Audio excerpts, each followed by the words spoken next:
Antes de comenzar, tengo que contar algo que yo no le dije ayer. Yo hace mucho ya estaba en la lista para predicar acá, y no el profe Franz Ríos. Pero nosotros íbamos para los Estados Unidos, mi esposa y yo, hace unas semanas. Y antes de que supiéramos que no, orando, el Señor me habla a la mente y me dice: ¿usted qué hizo? ¿Para qué usted le dijo que no? ¿Acaso que usted se va de una vez? ¿Por qué no me preguntó a mí? Usted me pregunta y después, y yo: sí, Señor, pero ya no puedo hacer nada, ya el pastor Franz Ríos está ahí, así que yo no voy a decirle a Jeffrey: vea, Dios me dijo esto, y no. Entonces sucedió lo que sucedió y aquí estamos, ¿verdad? Uno nunca tiene que moverse sin poner todas las cosas, por mínimas que sean, en las manos de Dios, ¿verdad? Eso lo dice el deseo de toda la gente también. Bueno, voy a contar una hora a partir de mi reloj, sé que es una hora en punto, ¿verdad? Allá. Vamos a irnos a Apocalipsis capítulo 2 y el versículo 5, y por estar ahí vamos a inclinar el rostro y a tener una palabra de oración. Yo en lo personal tengo la necesidad de hacerlo de rodillas. El que lo quiere hacer es su decisión. El que quiere hacerlo sentado de pie también es decisión suya.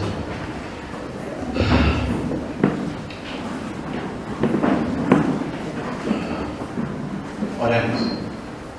Señor, te queremos dar muchas gracias por la oportunidad de venir aquí a este lugarcito, Señor, de adoración de la iglesia de Zarcero.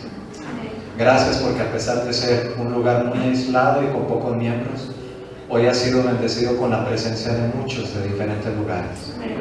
Señor, permite que un lugar tan difícil como Zarcero, por su catolicismo, pueda ser alumbrado hoy, Señor, con el mensaje de los 3 ángeles de Apocalipsis 14, versículos 6 al 12. Y no solo Zarcero, Señor, sino que nos vayamos de aquí a nuestros lugares, para que no importa el rango social del vecino, le podamos llegar con el Evangelio, Señor. Y recordar que, así como los discípulos, simples pescadores, luego fueron testigos al mundo ante personas encumbradas, podamos dar, Señor, testimonio de que es el poder de Dios el que habla a través de nosotros y que no son nuestros labios humanos. Señor, por sobre todas las cosas, yo quiero pedirte en forma especial que derrames tu Espíritu Santo sobre nosotros, sobre este lugar. Señor, cualquier influencia del enemigo que no tiene nada que hacer aquí, expúlsalo, Señor. No permitas que nadie se vaya afuera a hacer algo que no es necesario. Señor, permite que todos puedan estar aquí adentro en este lugar. No permitas que ni celulares, ninguna llamada telefónica, ninguna interrupción, Señor, sea parte, Señor, de este culto de adoración, sino que la atención esté completamente presta, no a este servidor, no a esta persona, sino al mensaje que tú vienes a traernos a través del Espíritu Santo, única y exclusivamente trazado en la palabra de Dios y en los escritos de nuestra hermana Elena G. de Juárez. Gracias, Señor, por tu amor y misericordia, perdón por nuestros pecados y faltas, y que nuestros corazones estén completamente dispuestos desde ahora y hasta el fin de este día. Todo esto te lo pedimos y te lo agradecemos en el precioso nombre de Jesús. Amén. Amén. Ok, muchos saben que a mí me gusta repartir pasajes bíblicos, y ya que lo que tengo es una hora, yo quisiera que los que los van a leer, que rápidamente me levanten la mano y lo tengan ahí, para que cuando yo diga necesito entonces que esa persona lo pueda leer y que lo haga con voz clara y en voz alta, para que todos lo puedan entender, si bien los demás pueden ir viendo en sus propias Biblias. Pero déjenme acomodar aquí unas poquitas citas que traigo la hermana Juan. Vamos a ir a Apocalipsis capítulo 2 y el versículo 5, que dice: recuerda por tanto de dónde has caído y arrepiéntete, y haz las primeras obras, pues si no, vendré pronto a ti y quitaré tu candelero de su lugar si no te hubieres arrepentido. Ahora, yo quiero preguntar, ahí el candelero, ¿a qué hace alusión? Eso está en el capítulo 1 y el versículo 20 del libro del Apocalipsis. ¿Qué son los candeleros? A ver. ¿Qué son? ¿Qué son? Ahí está, las iglesias, ¿verdad? Ahora, sí es importante hacer una aclaración para poder entender algo que vamos a ver ahorita. La palabra candelero no forma parte del original, realmente es la palabra lumnia. Lumnos es lámpara, un candelero, una lámpara normal, pero aquí es lumnia, y lumnia significa candelabro.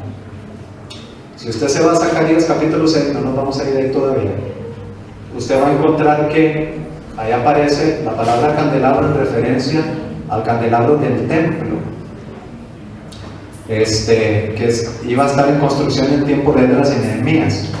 Ustedes van a encontrar que la Septuaginta, que es la versión griega del Antiguo Testamento, utiliza la misma palabra para candelabro.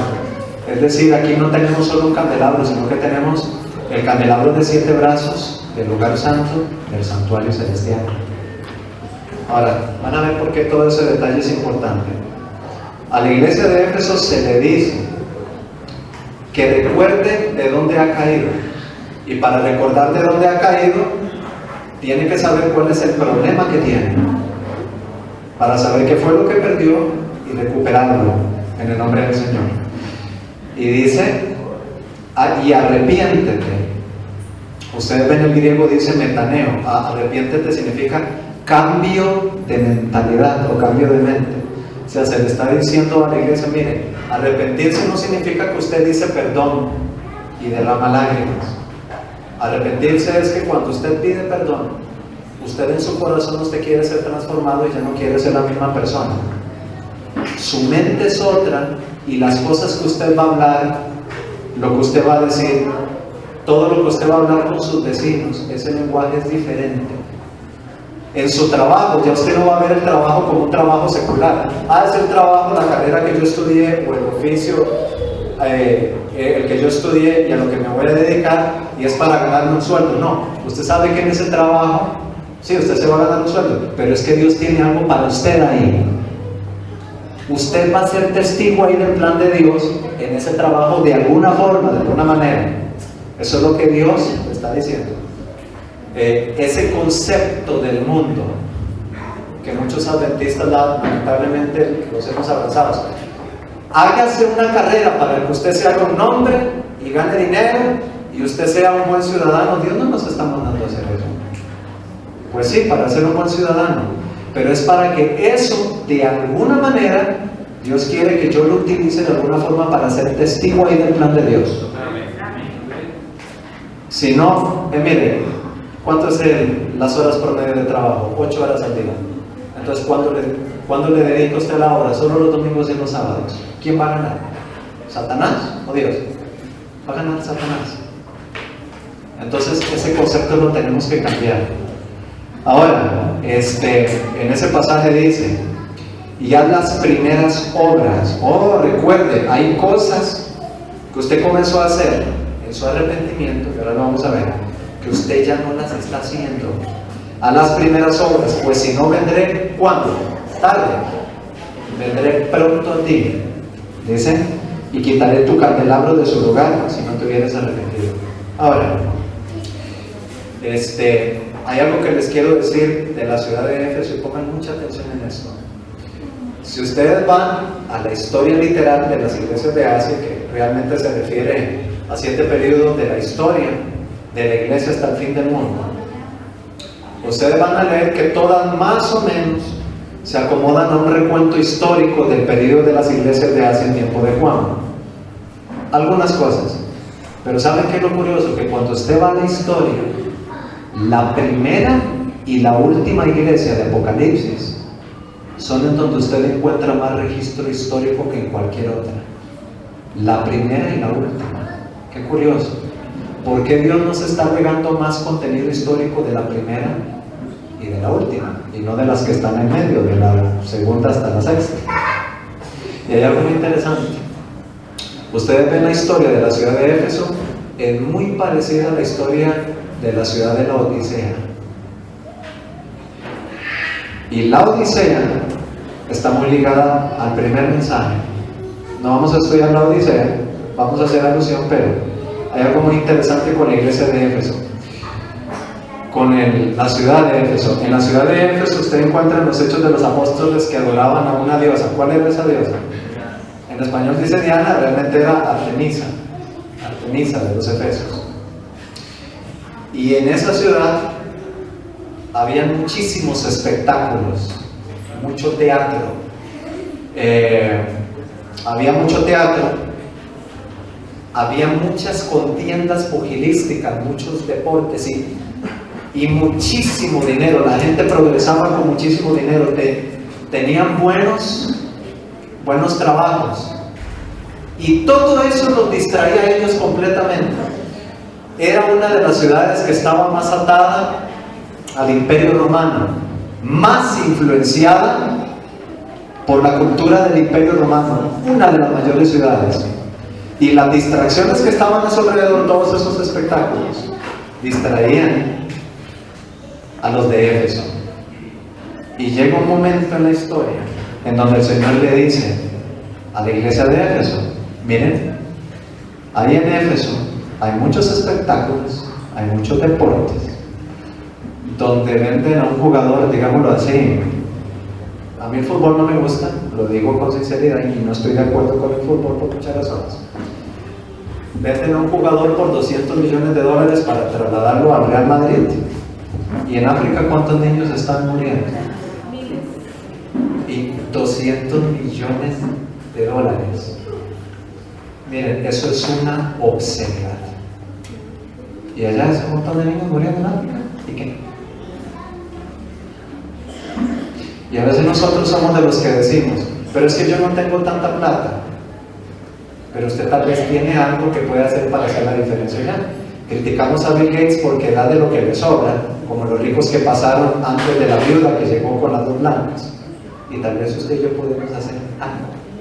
Y no nos vayamos tan largo. Aquí en Alajuela, bueno, yo que soy de Alajuela, a cada rato uno ve personas inválidas, sin piernas, que sí, que lo utilizan para cerveza y todo eso, sí, pero no le hemos preguntado a Dios si podemos hacer algo diferente por esa persona. Señor, yo no tengo dinero, eso no es excusa, Dios es el dueño de la plata y no.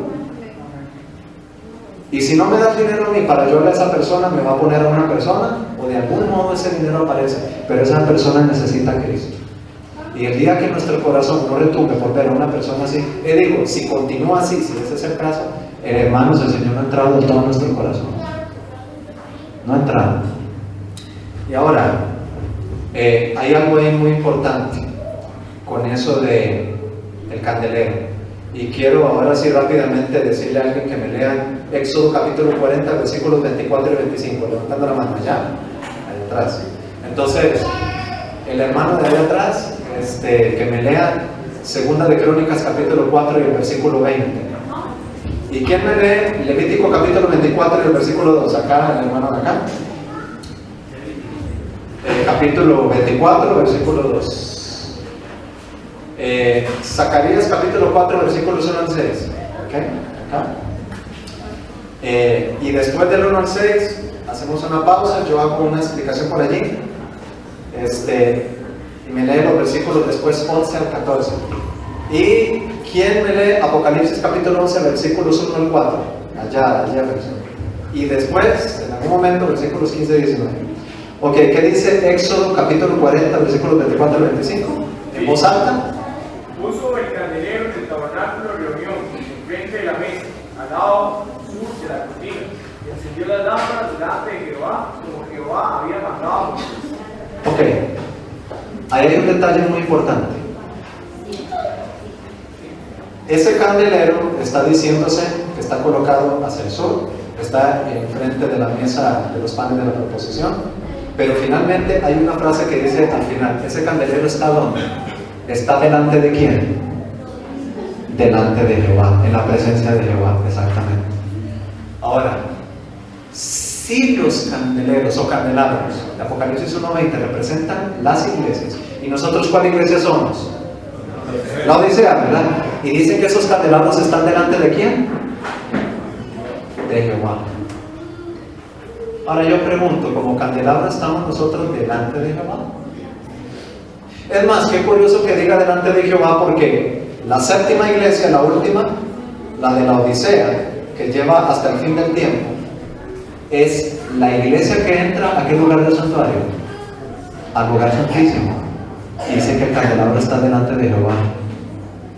¿Acaso será que las obras primeras que nos dice Apocalipsis 2:5 que hemos perdido, recuerda por tanto de dónde has caído, tienen que ver con que ya no estamos más en la presencia de Jehová? ¿Y en dónde está Jehová? En el lugar santísimo. ¿Será que perdimos de vista a Jehová en el lugar santísimo? Entonces, si no voy a quitar tu candelabro de su lugar,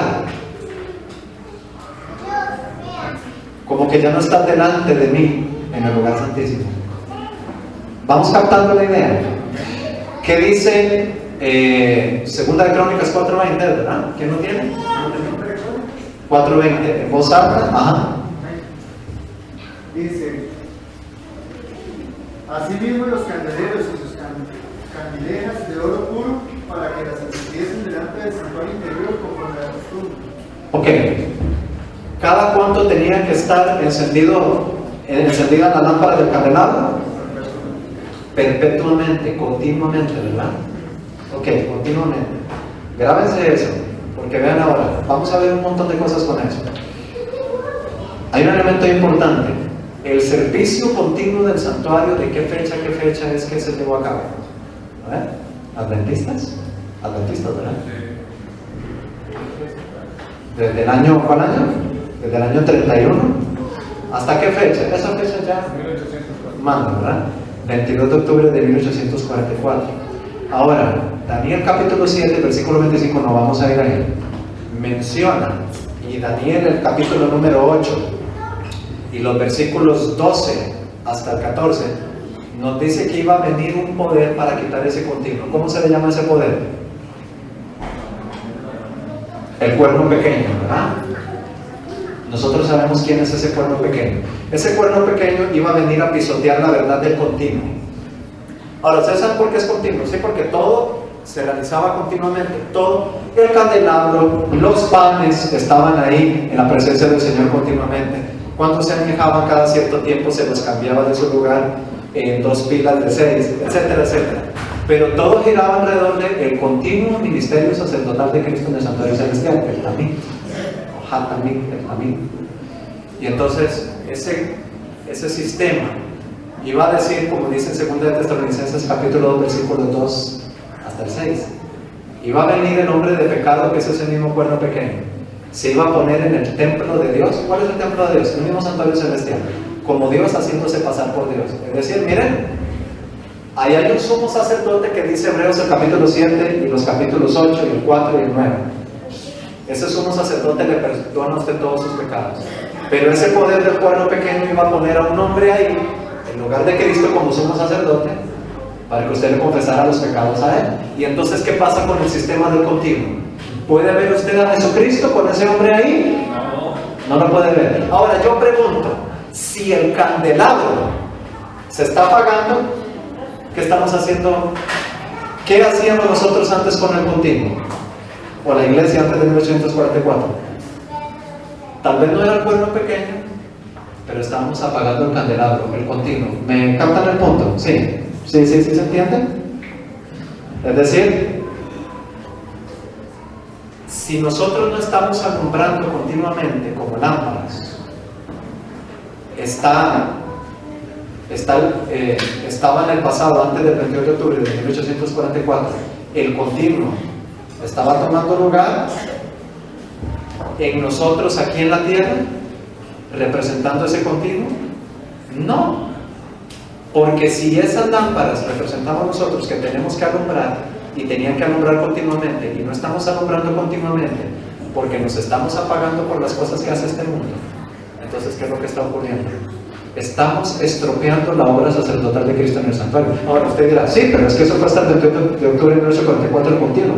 Ahora estamos en el día de la expiación. Sí, ahora Jesús se pasó frente al altar del incienso. Ya dejó de estar sentado a la derecha del trono del Padre en el lugar santo, se movió el trono hacia el lugar santísimo y ahora Cristo llega, se pone de pie y se pone frente al altar del incienso y el Padre está en el lugar santísimo con el arca del pacto a sus pies. Entonces viene un elemento muy importante. ¿Deja de alumbrar el candelabro aún en el día de la expiación, sí o no? sigue alumbrando, ¿verdad? Entonces pregunta, si nosotros como iglesia que representamos parte de ese candelabro, dejamos de alumbrar, ¿qué honor le estamos dando a la obra de Cristo en el lugar santísimo? Ninguna. Ni una sola. Ahora, Zacarías capítulo 4, versículos 1 al 6. Dice la palabra de Dios: el ángel que hablaba conmigo volvió y me despertó como un hombre que es despertado de su sueño. Me preguntó, ¿qué ves? Respondí, veo un candelabro todo de oro, con un depósito de aceite, 7 lámparas encima y 7 tubos para las lámparas que están encima de él. Y junto a él 2 olivos, uno a la derecha del depósito y otro a la izquierda. Proseguí y pregunté al ángel que hablaba conmigo, ¿qué es esto, Señor mío? El ángel que hablaba conmigo respondió, ¿no sabes qué es esto? Dije, no, Señor mío. Entonces respondió, esta es la palabra del Señor a Zorobabel, que dice, no con ejército ni con fuerza, sino con mi espíritu, dice el Señor Todopoderoso. Ok, amén. Ahora ven qué interesante. Ahí se muestran cuántos candelabros. ¿Cuántos candelabros hay ahí? En Zacarías capítulo 4, versículos 1 al 6. 7, 8,000, 1 millón. 7 candelabros o 7 lámparas. 7 lámparas. 7 lámparas, ¿cuántos candelabros? Uno solo. Ahora, ese candelabro está acompañado por algo más. ¿Por qué es? ¿Por 2 qué? 2 olivos. ¿Y qué más? ¿Hay algo más que se menciona? ¿Ah? El aceite. El aceite, exactamente. Ahora, en el versículo 6 se dice que ese candelabro con esos olivos, en resumen, ¿qué es lo que representa? Eso es que a Zorobabel es palabra de Jehová a Zorobabel. ¿Qué representan los candelabros y los olivos? La palabra de Dios, la Biblia. Y luego se menciona que tiene aceite. Yo sé que ya todos sabemos lo que significa aceite, pero aún así vamos a ir a esos pasajes por una razón especial. Ahora, cuando usted lee de los candelabros y los olivos representando la palabra de Dios, ¿qué capítulo le recuerda del libro del Apocalipsis? El capítulo 23, el capítulo 82 de Apocalipsis, ¿cuál? El capítulo, el 4 y el 5 sí, pero no. Faltan los olivos, el capítulo número 11. Ya casi vamos a ir ahí. ¿Quién me lee? Bueno, los versículos 11 al 14 del mismo Zacarías 4. Hablé más y le pregunté, ¿qué significan esos 2 olivos a la derecha y a la izquierda del candelabro? También le pregunté, ¿qué significan esas 2 ramas de olivo junto a los 2 tubos de oro que vierten el dorado aceite? Respondió, ¿no sabes qué es esto? Y dije, Señor mío, no. Y él dijo, esos son los 2 ungidos que están ante el Señor de toda la tierra. Amén. Ahora, vean qué importante una parte. Esos representan la Biblia, la palabra de Dios, ¿verdad? Pero dicen que también ellos son los 2 ¿qué? Ungidos. ¿Qué es lo que los unge? El hermano Aruche. El hermano Aruche lo mencionó, es que el aceite. ¿Y qué representa el aceite? El Espíritu Santo. Entonces vean qué interesante. Si en el candelabro están representadas las 7 iglesias y nosotros somos la iglesia de la Odisea, y dice que ese candelabro que representa la palabra de Dios también, pero dice que esos candelabros con los olivos que son ellos, los ungidos delante del Dios de toda la tierra por el Espíritu Santo. Entonces, ¿qué es lo que perdió la iglesia de Éfeso? Si no voy a quitar tu candelabro de su lugar, porque ya no estás delante de Jehová, como leímos en Éxodo 40, ¿recuerdan? El candelabro representa la palabra de Dios. Entonces, ¿qué es lo que estaba perdiendo ese candelabro de Éfeso? Ya no se está pareciendo a lo que dice la Biblia. Se está pareciendo a las contiendas pugilísticas, a los deportes, al teatro, que se realizaba en la iglesia de Éfeso. Pero es solamente la Biblia, son los dos ungidos, ¿verdad? Por el Espíritu Santo. Y si perdieron el primer amor, pregunta, ¿dónde está el Espíritu Santo? Y si no está, ¿quién entra en su lugar? ¿Ustedes recuerdan el sermón? ¿Quiénes estuvieron para el sermón del pastor Samuel Wilcher hace unos sábados atrás allá en Madrid? ¿Ustedes recuerdan cuál es el espíritu que se mete? ¿Cuál es? ¿Cuál es el mío de mencionar? Porque no va a pasar, y si menciona el nombre, como que va a temblar el que se me queda encima. El espíritu de Satanás. Ay, hermanos. Y miren, y uno dice, uy, en este capítulo, ¿qué fue lo que le faltó a la iglesia? Uy, en este fue otro. Y usted ve desde el Génesis hasta el Apocalipsis, y lo que perdieron siempre es exactamente lo mismo: su conexión con el Señor. No tienen el Espíritu Santo, no tienen la palabra de Dios, explicado con diferentes símbolos y nombres y apellidos. Y ese es el problema que nosotros tenemos. ¿Y qué es lo que se está diciendo? El que dice sea de paso, ¿quién es el primer amor? ¿Quién es el primer amor? A ver, es Dios, es Jesucristo. Y si perdimos ¿y entonces qué quiere decir? Perder la palabra de Dios, y el Espíritu Santo se traduce en perder el primer amor. Pero hoy no, hoy llegamos, esa guitarra es acústica, pero digamos, hoy tenemos la batería, tenemos las guitarras eléctricas, y decimos, vea, yo casi no leo la Biblia, pero el Espíritu Santo se me derrama a mí cuando yo oigo esa música, y creemos que es el Espíritu Santo. Eso es lo que la Biblia enseña. Son los sentimientos lo que priman. Hay una cita de la hermana Juan que dice, hay que poner la razón sobre los sentimientos. Se está diciendo que los sentimientos no son importantes. No, claro que no. Sí son importantes. Dios puso los sentimientos en el ser humano, ¿sí o no? Pero ¿qué tiene que controlar a los sentimientos? La razón. Hermanos, en los últimos días, dice el libro de Apocalipsis, el capítulo 13, los sentimientos son los que van a terminar conquistando al mundo. Se derrama ese fuego del cielo, asemejando el derramamiento de las lenguas de fuego en Hechos el capítulo 2 del día del Pentecostés, falsificando el derramamiento del Espíritu Santo. Entonces, uy, qué éxtasis, vea cómo se siente eso. Ahí tiene que estar la verdad. Pero el Señor dice, no. Mi verdad no está en un sentimiento, está en lo que mi Biblia dice. Ahora, vamos a ir a Apocalipsis capítulo 11, versículos 1 al 4. ¿Quién es el hermano o hermana que lo tiene? El Jefferson. Apocalipsis 11, 1 al 4. Dice, entonces me fue dada una caña semejante a una vara de medir, y se me dijo, levántate y mide el templo de Dios, y el altar, y a los que adoran en él. Pero el patio que está fuera del templo, déjalo aparte, y no lo midas, porque ha sido entregado a los gentiles, y ellos hollarán la ciudad santa 42 meses. Y daré a mis 2 testigos que profeticen por 1260 días, vestidos de silicio. Estos testigos son los 2 olivos, y los 2 candeleros que están en pie delante del Dios de la tierra. Amén. Ahora, así muy rápidamente, se le da a Juan una caña semejante a una vara de medir. Por ejemplo, usted va a ver en el libro de Apocalipsis y en el libro de Isaías, o en Ezequiel capítulo 37, una vara de medir, cuando es tomada, por ejemplo, por un ángel para medir el templo, etc. Eso lo que representa es juicio.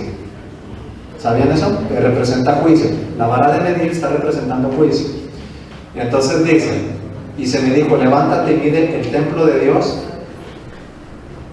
y la mesa de los panes de la proposición, y el candelabro, y el altar del incienso, y el arca del pacto. ¿Eso es lo que dice? ¿Qué es lo que dice que tiene que medir? De dentro del templo, el altar. Ahora, ¿cuál era el altar que estaba dentro del templo? Que está dentro del templo. El altar del incienso. Qué curioso, porque es el altar del incienso lo que se mide. Porque de acuerdo al 5º sello, ahí suben las oraciones de los santos. Entonces, cuando se toma la vara de medir es, vamos a ver cómo andan estas oraciones delante de mí. ¿Captan el punto? Amén. ¿Cómo andan estas oraciones?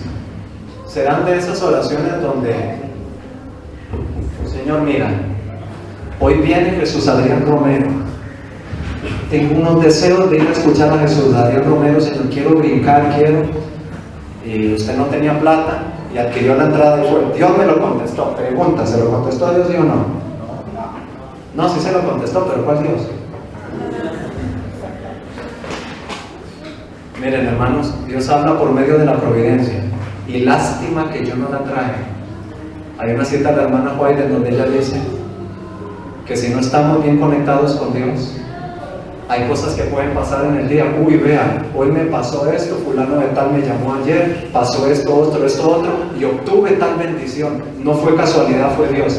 Dice el Espíritu de profecía que si no estamos conectados con el Espíritu Santo, ok, Dios sí actúa por esas cosas, por medio de la providencia. Es una de las tantas formas que Él tiene para hablar. Pero si usted no está conectado con Dios y usted ve que ciertas cosas pasan, usted dice, es bendición de Dios. Y la hermana White dice, mucho cuidado porque esa providencia puede venir por parte de Satanás. Y usted cree que es Dios el que le está contestando. Y usted dice, sí, pero ¿cómo hago yo para saber que el candelabro se vuelve otra vez a la palabra de Dios y al poder del Espíritu Santo? Ahora, vean ahí cuando dice, y a los que adoran en Él. Pero el patio, bueno, ¿por qué dice los que adoran en Él? No se está refiriendo a los ángeles. Ellos no son medidos, ellos no entran dentro de parte del juicio. Ustedes leen en Apocalipsis el capítulo número 2 y el versículo 8, no vamos a ir ahí.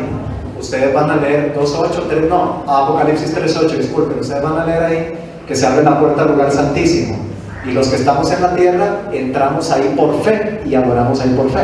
Entonces cuando dice a los que adoran en Él, es los que están ahí adorando por fe.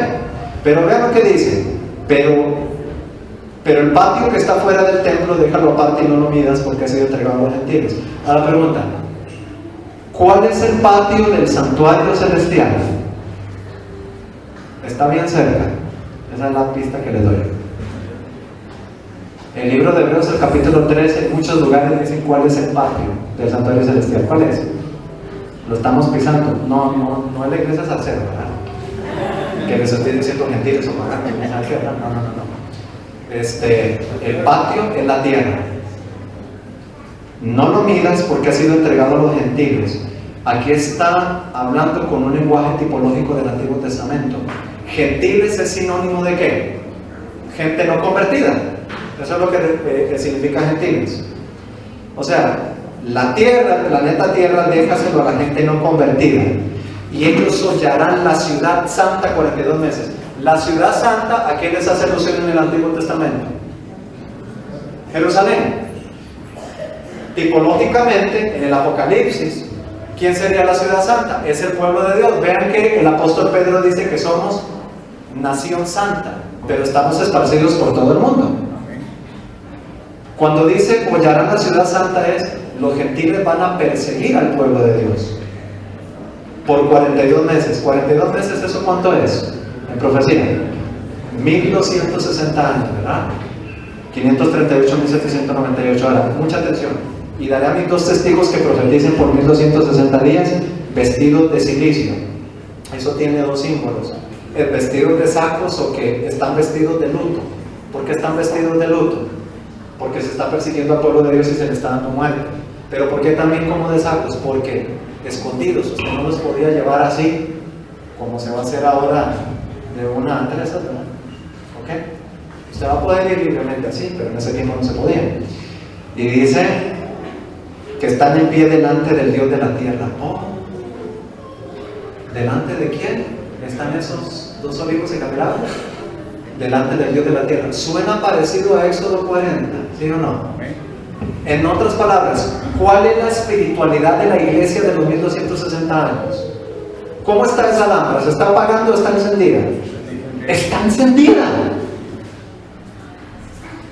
Porque cuando la iglesia está en persecución, ahí se despierta. Y ahora les voy a hablar un poquito hablando sobre persecución, les voy a hablar un poquito de eso. Y entonces viene algo interesante. En el versículo 4, cuando dice estos son los dos olivos y los dos candelabros que están en pie delante de la tierra, ¿ustedes creen que esos dos olivos están vertiendo aceite, sí o no? Continuamente, acompáñense y leer. ¿Cómo morían ellos cuando los ponían atados a un tronco y quemándose en la hoguera? Morían gritando de desesperación. Morían cantando. ¿Y qué era lo único que apagaba el canto? Las llamas. Era lo único. Pero viene algo interesante que no lo vamos a leer. ¿Ustedes recuerdan qué pasa con esos dos testigos? Son muertos. ¿Dónde se cumplió esa profecía? Dice que por 3 días y medio, son 3 años y medio, en Francia. Mediados de 1794 hasta el año 1798, 3 años y medio. Fue abolida la Biblia en Francia. ¿Recuerdan lo que pasó? Dice el conflicto de los siglos.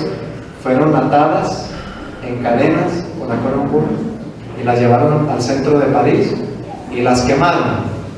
Y al ya no haber Dios, si no hay Dios, ¿qué es lo que pasa con el respeto a la vida humana? Se pierde. ¿Qué pasa con el orden en la sociedad? ¿Y qué fue lo que pasó en Francia? ¿Cómo se le llama eso? ¿El reinado de qué? El reinado del terror se le llama en Francia. Y los ateos dicen que los cristianos son unos ridículos. Dicen que si hay ateos es cuando va a haber más orden en la sociedad. Sí, claro. Vean a Lenin, vean a Stalin, vean a Nikita Khrushchev. Sociedades que eran ateas mataron a más de 30 millones de los suyos. Y vean lo que pasó. ¿Por qué creen que el mundo está en caos? Si el mundo está en caos y no hay moralidad, es porque ¿qué está pasando con la iglesia adventista? ¿Qué está pasando con nosotros? Ahora, viene algo sumamente, por lo menos para mí, no sé para usted, impresionante. Vean ahora, vean lo que dice en el versículo 11 del capítulo 11 de Apocalipsis. Pero después de 3 días y medio, entró en ellos el espíritu de vida enviado por Dios y se levantaron sobre sus pies y cayó gran temor sobre los que lo vieron. ¿Después de cuántos días resucitaron esos dos testigos? 3 días. ¿Quién resucitó después de 3 días? Jesús, ¿verdad? Ahora, Francia, el lugar donde la Biblia sería destruida, ¿cómo se le llama también? Donde también nuestro Señor fue crucificado. ¿Ustedes creen que es coincidencia esa comparación de la muerte de los dos testigos con la resurrección de Jesús? Eso no es coincidencia. Porque recuerden que en Juan capítulo 1, versículo 1, a Jesús se le llama el verbo o la palabra, él mismo es la palabra encarnada. Y entonces, ¿qué pasa? Versículo 3, en aquella hora hubo un gran terremoto y la 10ª parte de la ciudad se derrumbó y por el terremoto murieron en número de 7,000 hombres. Es un número simbólico de una gran multitud y los demás se aterrorizaron y dieron gloria al Dios del cielo. Ahora, miren, yo no voy a entrar con muchos símbolos porque no tenemos mucho tiempo. Ya no tenemos mucho tiempo que digamos y quiero aprovechar lo más que pueda. Pero hay algo que quiero decir. Simbólicamente, usted va a leer en Apocalipsis, hay terremotos literales. Usted va a leer en Apocalipsis 6 y en Apocalipsis 16 hay terremotos literales. Hay el de Lisboa, el terremoto cuando Jesús venga en Apocalipsis 16, el último terremoto cuando Cristo venga también. Pero que este terremoto es simbólico. Usted va a leer en el libro de Isaías que terremoto es símbolo de un acontecimiento en donde todo el mundo se asusta, es símbolo de eso. Y aquí, ¿por qué sucede un terremoto? La Biblia fue restaurada después de 3 años y medio. Estamos en peligro otra vez porque ya con este libro estando con libre acceso a la gente ya nos van a decir lo que podemos y lo que no podemos hacer. Ahora, vean lo que sucedió después de este terremoto, porque fue después de 1798. Las Biblias, las sociedades bíblicas se abrieron por montones y se imprimieron cientos de miles y millones de Biblias por todo el mundo. Y entonces, cuando la Biblia fue restaurada al pueblo, ¿qué fue lo que pasó después de eso? Versículo 15. Yo sé que se lo di a alguien para leer, pero lo voy a leer por acá. El 7º ángel tocó la trompeta y hubo grandes voces en el cielo que decían: los reinos del mundo han venido a ser de nuestro Señor y de Jesucristo y reinarán por los siglos de los siglos. ¿Cuándo es que los reinos del mundo llegarán a ser del Señor Jesucristo? ¿Eso ocurrió ya? ¿Está pasando? ¿Está por ocurrir? A ver, ¿cuándo? En la segunda venida. En la segunda venida. Los reinos del mundo llegan a ser del Señor y Jesucristo cuando pasa ¿qué con la Biblia? Cuando la Biblia es restaurada.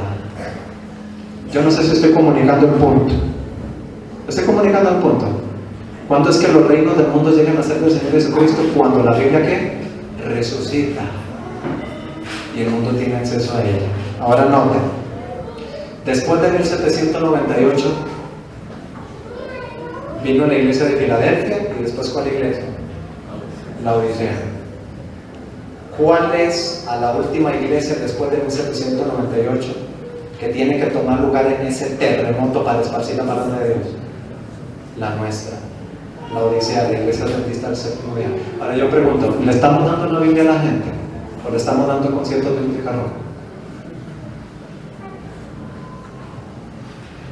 Ahora, y uno se pregunta, entonces ¿por qué Jesús no ha venido? Porque nuestra Biblia es la cultura y no lo que sale de la boca de Dios. Pero ¿saben qué es lo peor? Versículo número 16. Y los 24 ancianos que estaban sentados delante de Dios en sus tronos se postraron sobre sus rostros y adoraron a Dios diciendo: te damos gracias, Señor Dios Todopoderoso. No es que esto es lo peor, esto es bonito, no me malentiendan, ya vamos a eso. El que eres y que eras y que has de venir, porque has tomado tu gran poder y has reinado. Y se airaron las naciones, y tu ira ha venido, y el tiempo de juzgar a los muertos y de dar el galardón a tus siervos los profetas. El tiempo de juzgar a los muertos, ¿cuál fecha es esta entonces? 22 de octubre de 1844. Más aún, vean lo que dice. Y a los santos y a los que temen tu nombre, a los pequeños y a los grandes, y de destruir a los que destruyen la tierra. Y el templo de Dios fue abierto en el cielo. ¿Y qué se vio cuando se abrió la puerta? Y el arca de su pacto se veía en el templo. Y hubo relámpagos, voces, truenos, terremotos y grande granizo. ¿Cuándo van a ocurrir esas grandes voces, truenos, terremotos y grande granizo? ¿Cuándo pasa eso? Vamos rápidamente. Apocalipsis capítulo número 16. Apocalipsis 16. Vean lo que dice. Apocalipsis capítulo número 16. Vamos a leer el versículo 15, parte de la sexta plaga. He aquí, yo vengo cuando. Yo vengo pronto. He aquí, yo vengo pronto. Dice: bienaventurado el que vela y guarda sus ropas, para que no ande desnudo y vean su vergüenza. ¿Quién fue la primera persona que quedó desnuda? O las primeras personas en quedar desnudas y que se avergonzaron. ¿Y ahí qué perdieron? El primer amor. ¿Ven la conexión? ¿Ven la conexión? ¿Qué perdieron? La reforma pro salud. Andémonos de cosas. Perdimos la reforma pro salud. Entonces, después de un social, vamos a comer. ¿A dónde? Ahí. Vamos a De Oros o a Pizza Hut. Oiga, qué rico el chanchito que está allá, si es que no nos vamos hasta ese extremo. La reforma pro salud, el primer amor al Señor en el Edén. Es decir, perdimos el estilo de vida que existía en el jardín del Edén. ¿Qué más se perdió? La santidad de la pareja y del matrimonio. Todo eso se perdió. Y ahora miren, ese templo se abre en el cielo. Bueno, estamos en el capítulo 16 de Apocalipsis. Y vean lo que dice el versículo número 10. ¿Por dónde estaba? ¿Me recuerdan? A ver. 16. Bienaventurado el que vela y guarda sus ropas, para que no ande desnudo y vean su vergüenza. ¿Qué quiere decir? El que vaya a pasar por las plagas vive como vivían Adán y Eva en el Edén. El estilo de vida del Edén. Olvídese que usted va a andar yendo por la montaña teniendo salud si usted come otras cosas que Dios le dice que no tiene que comer. Y si no me cree, no lo vamos a leer. Lea Levítico capítulo 11 versículo 44. No nos vamos a ir ahí, pero de acuerdo a Levítico 11 44, lo que yo como afecta a mi espiritualidad. Entonces, claro que el comer afecta a mi espiritualidad. Ahora, vean lo que dice el versículo 17. El séptimo ángel derramó su copa por el aire, y salió una gran voz del templo, del cielo, del trono, diciendo: hecho está. Dice: entonces hubo relámpagos y voces y truenos y un gran temblor de tierra. Un terremoto tan grande cual no lo hubo jamás desde que los hombres han estado sobre la tierra. Ahí está. El terremoto que leímos antes en Apocalipsis 11. Quiere decir, la puerta al lugar santísimo se extiende en algún momento hasta la segunda venida de Jesús. Pero esa puerta al lugar santísimo está abierta para el candelabro que permanece encendido delante del Padre en el lugar santísimo. Miren, como casi siempre me pasa, no me dio tiempo de leer todo.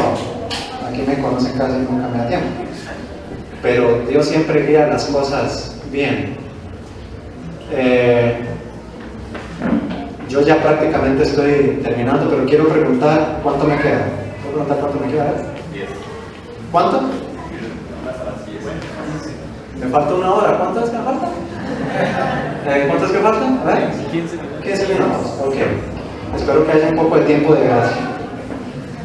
Ok, voy a leerles Joyas de los Testimonios, tomo 3, página 276.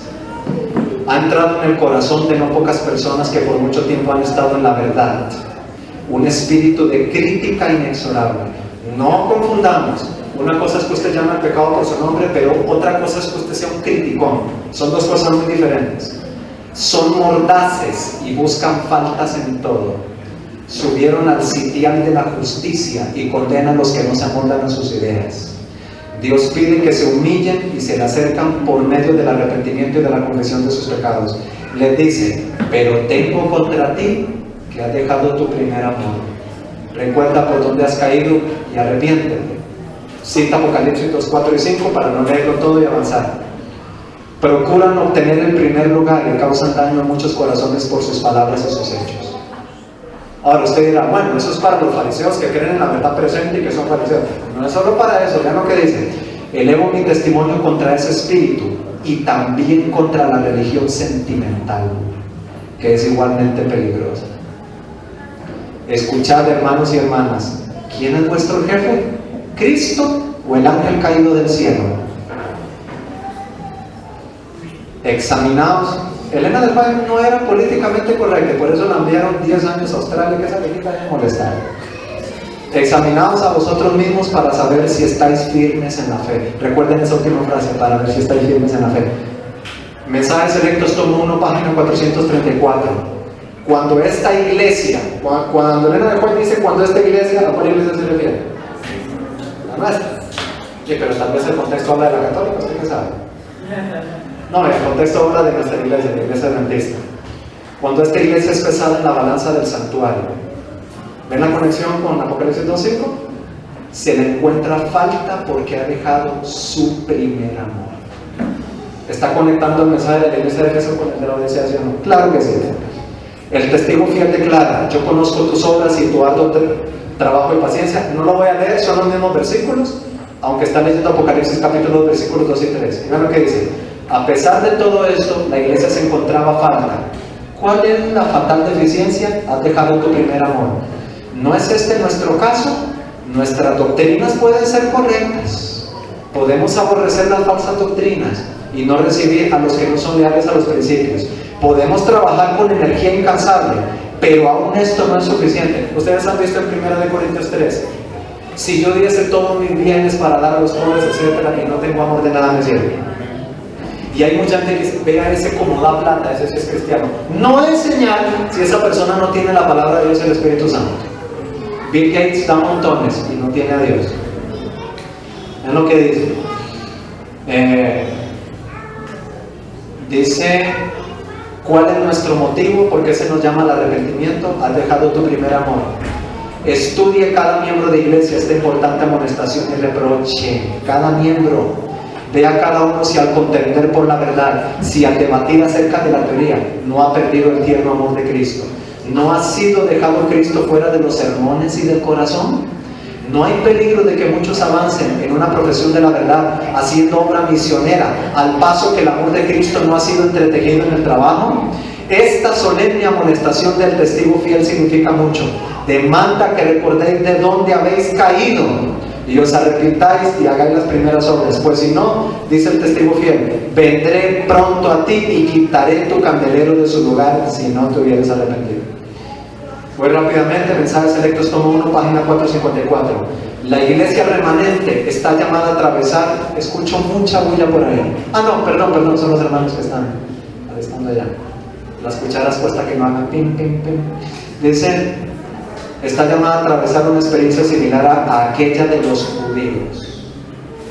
¿La iglesia remanente? Ahora, lo está diciendo Gabriel Piedra. No es que quiero tirar piedras, pero está llamada a atravesar una experiencia similar a aquella de los judíos.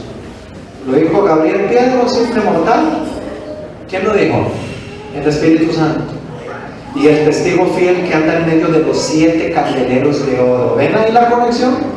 Tiene un solemne mensaje que mostrar a su pueblo. Él dice, pero tengo contra ti que has dejado tu primer amor. Cito otra vez Apocalipsis 2, 4 y 5. Y luego dice, el amor de Dios se ha estado desvaneciendo en la iglesia. Mucha atención a esto porque ahora voy a contarles una historia. Y como resultado, el amor del yo ha surgido con renovado vigor. Eso fue lo que Satanás hizo con Adán y Eva en el Edén. Vea, apártese de las palabras de Dios y sea como Dios. Yo hago lo que quiero, yo soy Dios. Con la pérdida del amor de Dios, ha venido la pérdida del amor por los hermanos. ¿Cuántas iglesias adventistas tenemos divididas hoy? Pleitos en juntas de iglesia. Porque ¿qué es lo que no hay adentro? El amor. La iglesia puede corresponder con toda la descripción que se da de la iglesia de Éfeso, y sin embargo, faltarle la piedad vital. Leo una última cita y les cuento una historia. Dice, el testigo fiel se dirige a la iglesia de Éfeso diciendo, Apocalipsis 2, 4 y 5, ya saben qué dice. Al principio lo que distinguía a la iglesia de Éfeso era la sencillez y el fervor de un niño. Manifestaba hacia Cristo un amor sentido, vivo y ferviente. Los creyentes se regocijaban en el amor de Dios porque Cristo estaba continuamente, qué interesante, continuamente, como la luz en los candelabros, continuamente presente en su corazón. Alababan a Dios y su actitud agradecida concordaba con el agradecimiento de la familia celestial. El mundo conocía que habían estado con Jesús. Los hombres pecaminosos, arrepentidos, perdonados, limpiados y santificados, eran asociados con Dios por medio de su Hijo. Los creyentes trataban fervientemente de recibir y obedecer toda palabra de Dios, no del mundo, toda palabra de Dios. Llenos de amor por su Redentor, procuraban como su más alto objeto ganar almas para Cristo. ¿En qué lugar estaba ganar almas? Como su más alto, ¿qué dice? Objeto. ¿Es el más alto objeto hoy de la iglesia adventista ganar almas para Cristo? No estoy generalizando, hay iglesias que lo hacen, pero en su mayoría, ¿cómo estamos? Sentían la importancia de su vocación y, abrumados por el mensaje, paz en la tierra, buena voluntad para con los hombres, ardían en deseo de proclamar las buenas nuevas hasta los confines más remotos de la tierra. Los miembros de la iglesia estaban unidos en sus sentimientos y acciones. Estaban unidos en sus sentimientos y acciones. ¿Les recuerda Pentecostés? ¿Estamos hoy como antes de Pentecostés o no? El amor por Cristo era la cadena de oro que los vinculaba entre sí. ¿Puede usted desligar la doctrina del amor de Dios?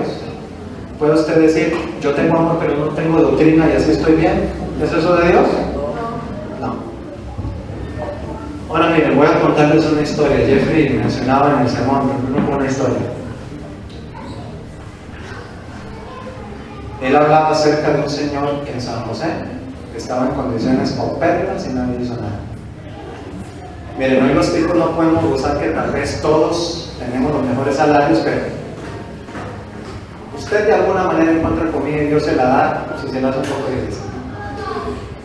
Les voy a contar una historia, una pequeñita historia de tantas que hay de los mártires adventistas en Rusia. Y quiero que por favor traten de poner el máximo de atención. Cuando yo leía casi no los podía ver, pero ahora sí veo, y veo quién habla, quién dice algo, y por favor traten de poner atención. Cuando vino la Primera Guerra Mundial, había un hermano adventista que se llamaba Pavel. Él era austriaco, y cuando vino la Primera Guerra Mundial lo alistaron en el ejército, en la fuerza. Y él dijo, yo no voy a pelear en la guerra, yo voy a ir con ustedes, pero no voy a pelear en la guerra, porque mi Dios me prohíbe matar a otras personas. se pusieron tan furiosos con él que lo dejaron amarrado en una barranca para que lo encontraran sus enemigos. Llegaron los rusos y los rusos lo encontraron y se lo llevaron para Rusia. Él no se había casado todavía, no soltero. Se va para Rusia y él dijo: hey, me llevaron a Rusia, me dejaron libre y me voy a quedar aquí a vivir. En el año de 1917 estalló una revolución en Rusia. ¿Cómo se le llama esa revolución? La revolución bolchevique.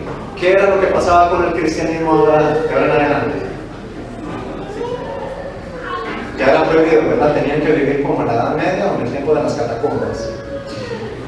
Y ese hermano se pasó a vivir a la parte de Transcáusico, allá en Rusia, y comenzó a predicar el evangelio, a predicar.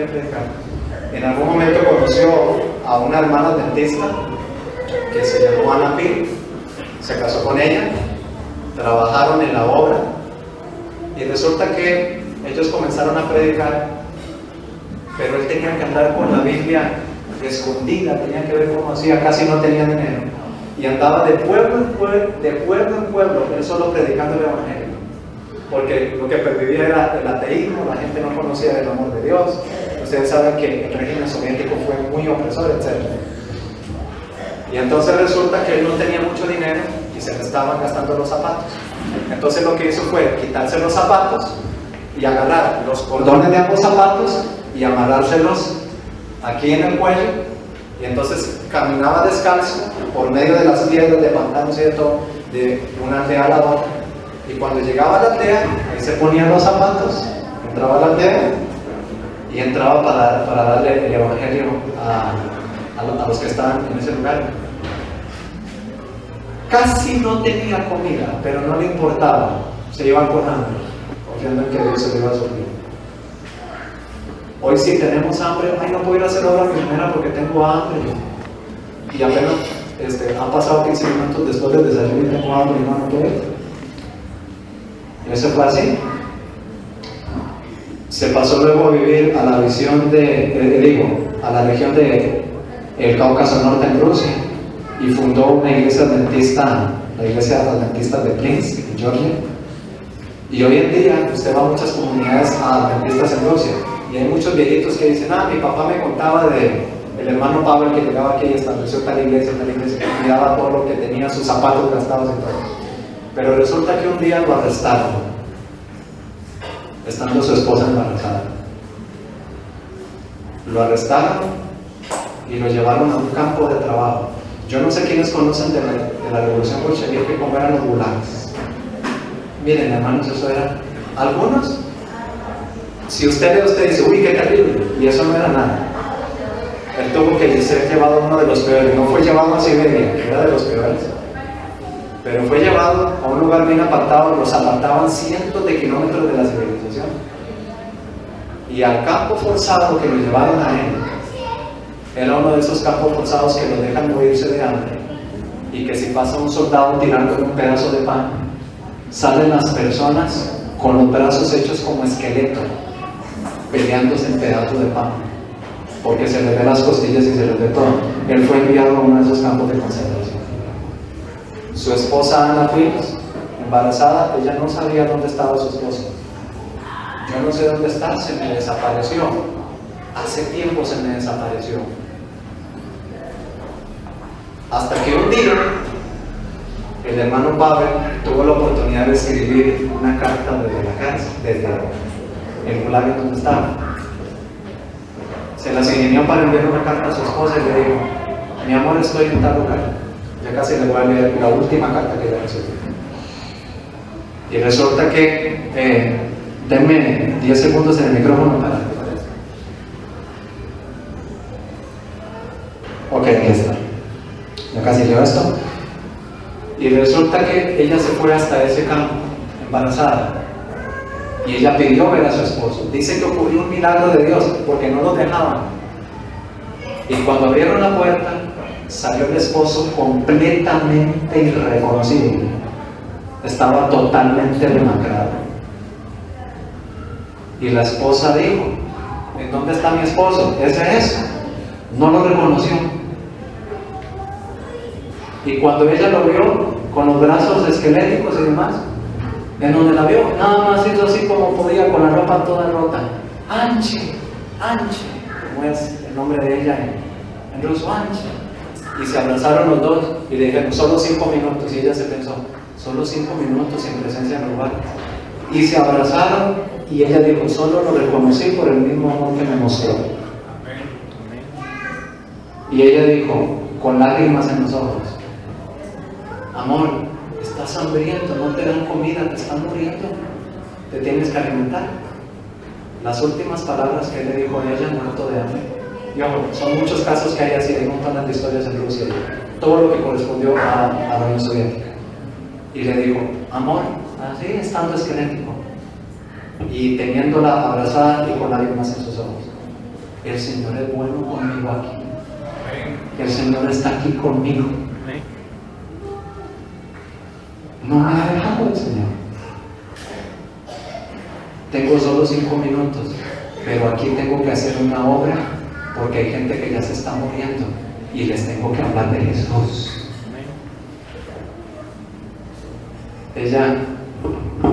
Estaban abrazados, uno de los guardias lo tomó del brazo y lo jaló a la fuerza, ya no más, el tiempo. Se lo llevó para adentro.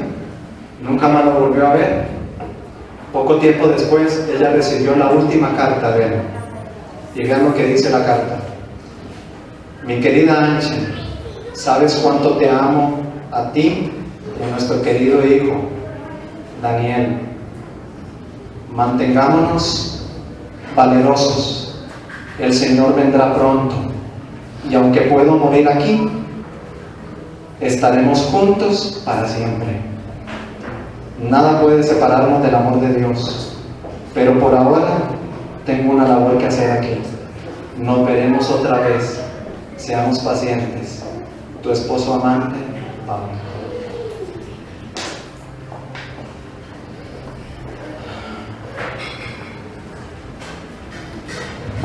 Miren, hermanos, aquí en Costa Rica nos hace falta un poquito de persecución para despertar, ¿verdad? Y así hay miles de historias. Usted lee historia tras historia de personas que no les importó, aun si fuera dejar a sus hijos, por amar al Señor, porque querían dar un mensaje que el mundo no conocía, y esas personas estaban muriendo. Y nosotros tenemos, en comparación, comodidades enormes comparado a esos lugares, y nosotros no atendemos a veces ni siquiera una persona que nos pide una moneda, absolutamente nada. Él se amarraba los zapatos en el cuello y no tenía con qué. El Señor nos está llamando a hacer un despertar. Nos está llamando a despertar porque Jesús viene muy pronto. Ustedes ven el Papa Pancho, así le dicen de cariño en algunos lugares. Pancho va para Estados Unidos en septiembre y va a hablar ante el Congreso de los Estados Unidos. Eso es histórico. Si en el siglo XIX, si gente del siglo XIX se resucitara y llega el Papa del Congreso, se cae de espaldas. ¿Saben de qué va a hablar? Sí, va a hablar del clima. Va a hablar de la distribución de la riqueza. Y por ahí supe que de el tiempo del trabajo laboral semanal. No han especificado de qué manera, pero han dicho eso. Y de acuerdo a un consejero del Papa, viene a poner en duda. ¿Saben qué viene a poner en duda? El acta de derechos de la Constitución de los Estados Unidos. Él dice, hay que sacrificar ciertas libertades individuales por el bien de la mayoría.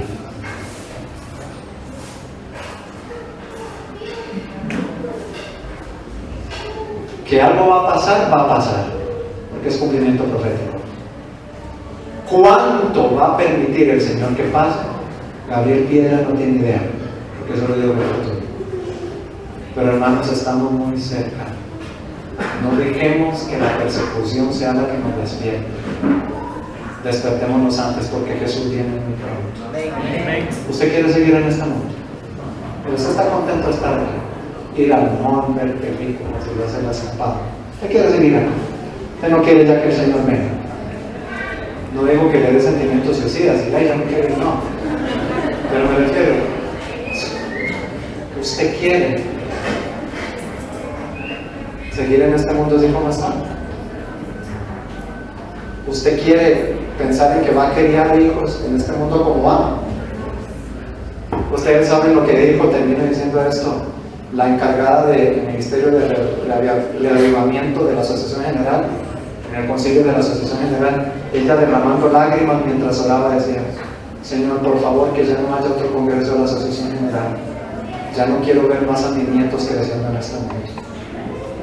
Por favor, que Jesús venga pronto. Amén.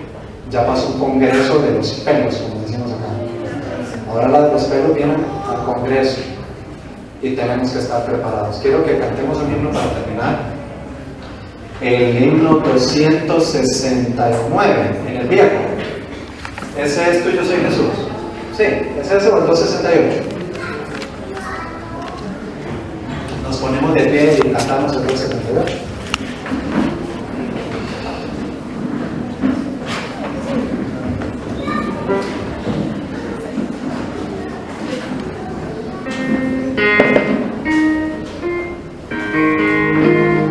$269 en el viejo, en el nuevo no sé.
cerca de la luz, iba yo.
Señor, estamos aquí en esta hora, aquí en la iglesia de Salcero, para alabar y glorificar tu nombre, Señor. Padre, yo sé que el Espíritu Santo se ha derramado en este lugar desde el principio hasta el final. Señor, no permitas, si es que así las almas se lo permiten, que haya quedado una persona sin el poder de tu Espíritu Santo. Señor, ayúdanos a encontrarnos con el hermano Pablo cuando venga la mañana de la resurrección. No sabemos si hemos de vivir o de morir para luego resucitar, pero así como tantos hermanos rusos, rumanos de la antigua Checoslovaquia dieron sus vidas por amor al Señor, ayúdanos a seguir ese ejemplo, Señor, de adventistas vivos y ser un candelabro que esté encendido, Señor, ante tu presencia en el lugar santísimo del santuario celestial. Padre de amor, danos tu favor, quita de nosotros la amargura, quita de nosotros los pleitos, quita de nosotros, Señor, el enojo contra el hermano, quita de nosotros el resentimiento, quita de nosotros el deseo de separación, Señor. Elimina, Señor, las contiendas, elimina el Nintendo, Señor, elimina el PlayStation, elimina los juegos de video, Señor. Quita, Padre Celestial, los programas de televisión que lo que hacen es contaminar la mente. Destruye, Señor, toda influencia del enemigo ahí. Limpia esta casa por completo, Señor, y llénanos con el poder de tu Espíritu Santo. Ayúdanos a regresar al primer amor, Señor. Que recordemos, por tanto, de dónde hemos caído y que nos arrepintamos, que esta mentalidad cambie y que seamos, Señor, fieles portantorchas de la verdad. Que seamos una iglesia como cuando Jesús oró en el Getsemaní, en Juan, el capítulo 17. Que ellos sean uno, como tú en mí y yo en ti, Padre, para que el mundo sepa que tú me enviaste. El mundo va a saber, Señor, que somos enviados tuyos, no porque nos reunimos los sábados, sino cuando vean que reflejamos a Jesús en nuestro corazón. Ahí van a querer escuchar de la verdad del sábado. Ahí van a querer escuchar de la verdad del estado de los muertos. Ahí van a querer escuchar los mensajes de los 3 ángeles, porque van a ver que lo que dice la Biblia funciona, porque ese mensaje haya transformado nuestros corazones y mentes. Padre de amor, bendícenos en el resto de este día. Danos un feliz y delicioso almuerzo y permite que cuando salgamos de este lugar seamos acompañados por tu Santo Espíritu y tus ángeles celestiales, y que muchos corazones sean tocados con un carbón encendido, Señor, en su corazón, y quieran, Señor, recibir estudios bíblicos, y que los que no, quede sembrada esa semilla, Señor, para que en algún día no muy lejano puedan caer ante tus pies y aceptar a Jesús como su único y suficiente Salvador personal. No nos queremos ir solos, no queremos ser egoístas, queremos llevar a otras almas a tus pies. Todo esto te lo pedimos y te lo agradecemos, Señor, en el precioso nombre de tu Hijo amado Cristo Jesús. Amén. Amén. Amén.